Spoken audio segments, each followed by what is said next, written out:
Le miroir magique de l'amour.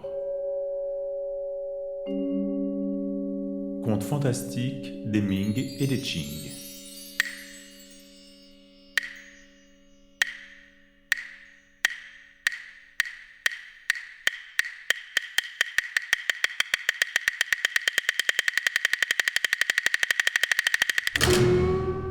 Les arbres d'amour.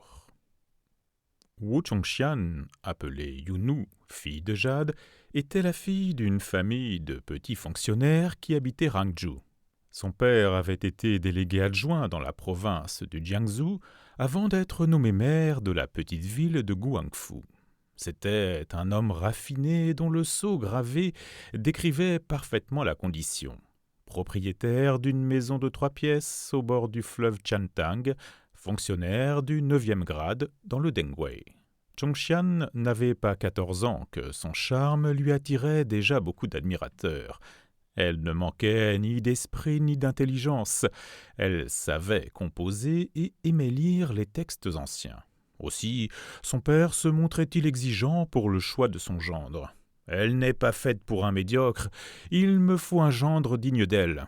Ainsi mon cœur de père serait satisfait. » Dans la province du Zhejiang vivait Sun Yuozhu, un jeune lettré qui, à 20 ans à peine, avait été admis à l'université. Beau garçon, fort cultivé, discret et droit, il avait reçu le surnom de Règle de Jade. Ayant entendu célébrer les qualités de Chongxian, il fit demander sa main par un intermédiaire. Mais au même moment, la famille des Zhu fit une démarche semblable. C'était une famille noble de Rangzhou dont le père, haut dignitaire à la cour, jouissait d'une grande influence. Son fils, bien fait de sa personne, toujours vêtu avec soin, était du même âge que Chongxian. Il avait accompagné son oncle qui se rendait à Suzhou pour rencontrer son supérieur et il profitait de l'occasion pour visiter la région connue pour son pittoresque. Mais il se promit de rentrer bientôt à Rangzhou pour se présenter chez les parents de Chongxian. Lorsque l'envoyé des Zhu fit la demande en mariage, Xuanreng, l'oncle maternel de Chongxian, se trouvait là. Ce fonctionnaire honnête et courageux, très perspicace, déconseilla à son beau-père de conclure cette alliance. « J'ai entendu parler de ce dignitaire. Il abuse de son pouvoir pour opprimer les gens. À la cour, tous craignent de s'attirer des ennuis en s'opposant à lui. C'est un homme dépourvu de toute humanité. Il ne faut pas donner ta fille à cette famille-là. Cette alliance ne nous apporterait que des malheurs. » Le père de Chongxian ne partageait pas son point de vue et, comme les 2 prétendants étaient tous 2 issus de familles également honorables, il se dit que le mieux était de les confronter dans un tournoi poétique. Il offrit donc en l'honneur des jeunes gens un banquet où il convia tous les notables de la région. Ce fut un événement, tant les mets étaient abondants et exquis, et les invités nombreux et élégants. Sun, le lettré, vêtu avec simplicité, se faisait remarquer par son naturel et sa distinction, tandis que le fils des Zhu arborait un habit voyant et affichait un air hautain et arrogant. C'était la saison où les pivoines épanouissaient dans la cour de la maison leur pourpre éclatante. Le père de Chongxian demanda aux 2 rivaux de composer une ode aux pivoines. Sun, saisi d'une belle inspiration, réussit un poème dont tous admirèrent l'écriture et le lyrisme. Zhu, lui, s'appliquait, n'arrivait à rien et le rouge de la honte lui montait au front. Un invité spirituel le tira d'embarras. « Le poème de M. Sun a accaparé tous les bons mots, et il n'en reste plus pour M. Zhu, qui ne manque pourtant pas de talent. » C'est ainsi que le père de la jeune fille choisit Sun pour gendre, et on fixa une date pour la présentation des cadeaux de fiançailles. Le soir des noces, la jeune mariée éblouit toute l'assistance qui la compara à une déesse descendue sur terre. Les 2 époux commencèrent leur vie dans une entente si parfaite qu'on n'aurait pas pu trouver couple mieux assorti. Peu de temps après, Sun passa avec succès le concours départemental et l'on vanta les qualités de sa composition. Mais le père de Zhu nourrissait à son égard une rancune profonde. N'avait-il pas été un obstacle au mariage de son fils? La composition de Sun à la main, il répétait à qui voulait l'entendre que c'était un plagiat et que l'examinateur avait manqué à son devoir. Il la fit imprimer discrètement à des milliers d'exemplaires qu'il mêla aux compositions des années précédentes et qu'il envoya un peu partout dans les librairies. Parallèlement, il intrigua auprès des censeurs impériaux afin qu'ils mettent l'examinateur en accusation.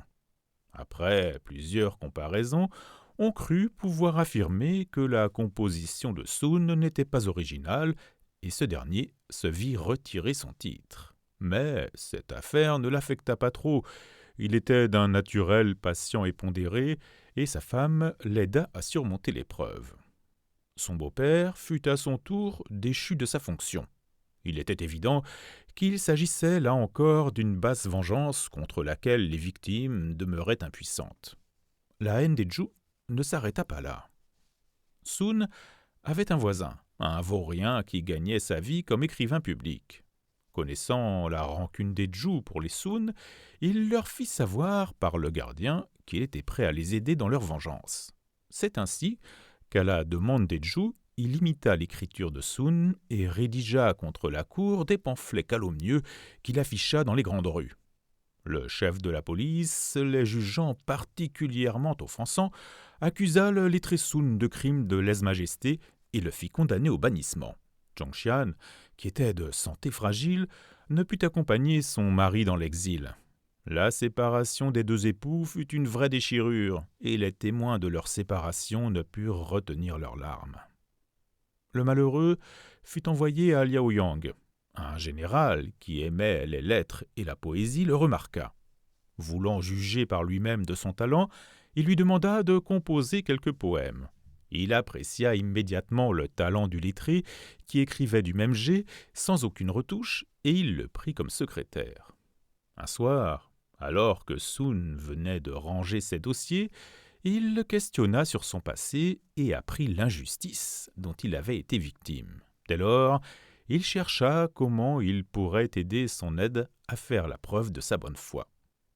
Après le départ de son mari pour l'exil, Zhongshan s'était réfugié chez ses parents. La tristesse ne la quittait pas et ses larmes coulaient sans cesse. Depuis que son père avait perdu son poste, les difficultés matérielles devenaient préoccupantes. Les économies avaient fondu, les dettes s'accumulaient. Un riche créancier, Li Jia, qui dirigeait un établissement de crédit et qui faisait la loi dans la région, le harcelait sans relâche. En quelques années, il lui avait prêté 700 taels d'argent dont les intérêts avaient fini par représenter 4 fois la somme empruntée. Tous les jours, il venait chez le père de Zhongshan réclamer son argent et il le menaçait de porter plainte. Le pauvre homme fut contraint de vendre tout ce qu'il possédait, mais ce qui représentait à peine de quoi payer le 10e de sa dette. Écrasé par les soucis, miné par le désespoir, il tomba malade. Nuit et jour, sa fille le veillait et lui faisait prendre toutes sortes de remèdes. Elle alla jusqu'à mettre dans l'infusion qu'elle lui faisait absorber un morceau de sa propre chair, remède infaillible, lui avait-on dit. Mais elle ne put sauver son père. Sa mère s'éteignit à son tour. La famille et les voisins durent régler les frais des funérailles. Seule, sans ressources, Zhongshan dut se réfugier chez une voisine. Tous les jours, elle espérait des nouvelles de l'exilé, et chaque jour, c'était une nouvelle déception. Quant à l'usurier, il ne cessait de la traquer et de lui réclamer avec arrogance le remboursement des dettes de son père. Troublé par la beauté de la jeune femme, l'usurier conçut un plan diabolique. Il essaya d'abord de contraindre la vieille femme chez qui elle s'était retirée à lui servir d'entremetteuse, ce qu'elle refusa. « C'est la fille d'une famille honorable, la femme d'un lettré licencié. Comment pouvez-vous oser lui demander d'être votre concubine? D'ailleurs, Sun Yuezhu, son mari, va bientôt rentrer de Liaoyang. Si vous la traitez comme une fille de rien, vous risquerez un procès, et vous vous ruinerez. »« Et mon argent, qui me le rendra ?» répliqua-t-il avec fureur. « Pourquoi ne me rembourse-t-elle pas ?» c'est Monsieur Wu qui vous l'a emprunté. Elle, c'est Madame Sun. » À bout d'arguments, l'usurier partit en proférant des menaces. « Je me vengerai. » Un soir, que Xiangxian pleurait en pensant à ses parents, sans pouvoir trouver le sommeil, de grands bruits retentirent au dehors, puis des cris. « Au feu! Au feu !» Elle vit la vieille femme entrer dans la chambre. « Sors vite! Le feu arrive à la porte, vite !» Xiangxian avait à peine mis le pied dehors qu'elle entendit crier. « La voilà !» Une main l'attrapa par le chignon, une autre la balança sur le dos d'un homme, puis on la jeta dans un palanquin. Cahottée, terrorisée, elle perdit connaissance. Lorsqu'elle rouvrit les yeux, elle s'aperçut qu'elle se trouvait dans la cale d'un bateau. À la lumière d'un cierge haut comme un pilier, elle vit en face d'elle, les jambes repliées sous lui, Ligia. « Tu m'appartiens maintenant, lui dit-il. Si tu te plies avec gentillesse à mes volontés, tu seras couverte d'or et d'argent, de jade, de soie et de brocart. Sinon, je te vendrai à une maison de prostitution pour récupérer mon argent. » La jeune femme, mesurant la cruauté de l'individu, lui répondit. « Vous savez que je suis l'épouse de Sun Yuezhu et que nous sommes liés l'un à l'autre jusqu'à la mort. Avant d'être votre concubine, comme vous me le demandez, il me faut faire des offrandes au man de mon père pour obtenir son consentement. Si vous me le refusez, je me donnerai la mort. »« Rien de plus facile, » s'écria-t-il. Il fit préparer à l'avant du bateau un petit autel sur lequel on déposa les offrandes. Puis il laissa Xiangxian s'approcher. Elle versa quelques gouttes de vin dans la mer et fit brûler un morceau de soie à l'intention de son père. À peine avait-elle fini d'accomplir les rites qu'elle se jeta dans les flots. On ne put la sauver, tant la nuit était noire et le vent violent. Les vagues déferlantes entraînèrent son corps au loin. Le lendemain, celui-ci flottait à la dérive dans la rivière qui passait devant la maison de la vieille femme. Les badauds, qui formaient une haie sur la rive, virent avec stupeur le cadavre se redresser au lieu de continuer à flotter au fil de l'eau. Une enquête fit éclater la vérité. L'usurier fut écroué. La jeune femme fut ensevelie selon les rites. Devant sa tombe, on érigea une stèle portant cette épitaphe. Femme parfaite, fidèle à son mari et à ses parents, courageuse, Xiangxian préféra la mort à une soumission honteuse. Bientôt, sa tombe devint un lieu de pèlerinage, fréquenté par les lettrés qui composaient des poèmes pour chanter ses louanges. Pendant ce temps, son mari gagnait chaque jour davantage l'estime du général. Il apprit que le vieux Zhu avait été destitué de sa charge de dignitaire pour avoir enfreint la loi.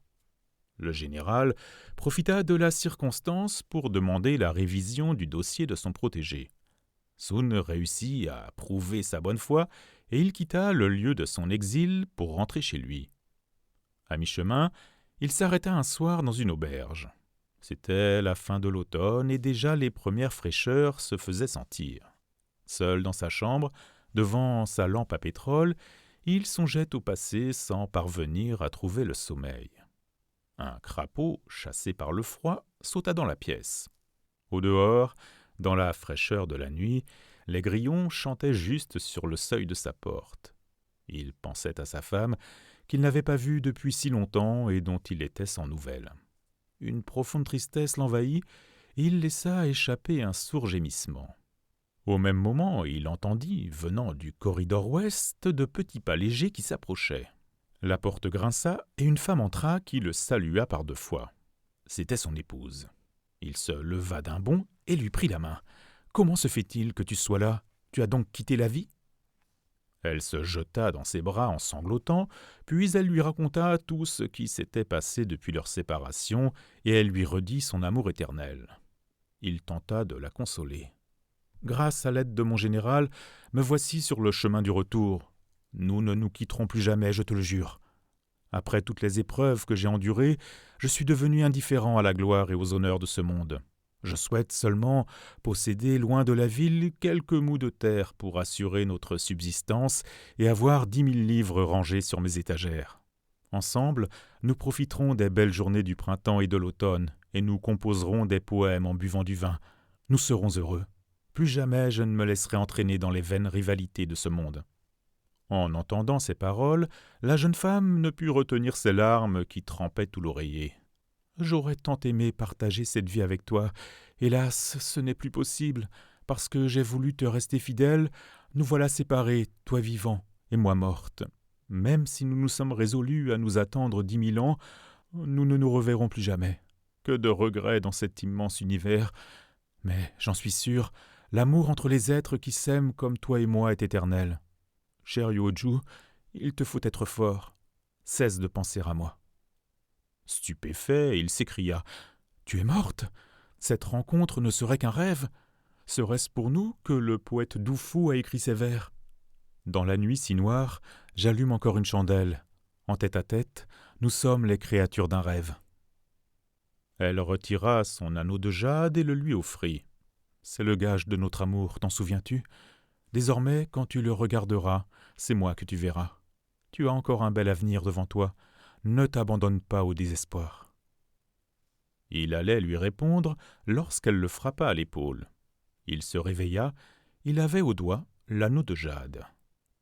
Ce cauchemar lui parut de mauvais augure. Plus il s'approchait de son pays natal, plus il se sentait angoissé.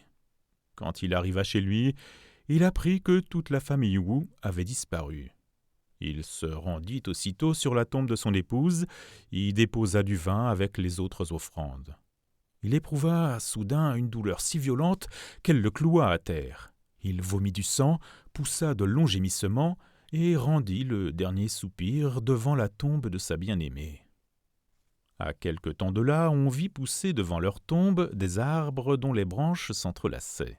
Et les nuits de clair de lune, dans la fraîcheur de la brise, on croyait apercevoir Chongxian et son mari. La main dans la main, ils se promenaient entre les arbres et ils se disaient des poèmes jusqu'aux premières lueurs de l'aube.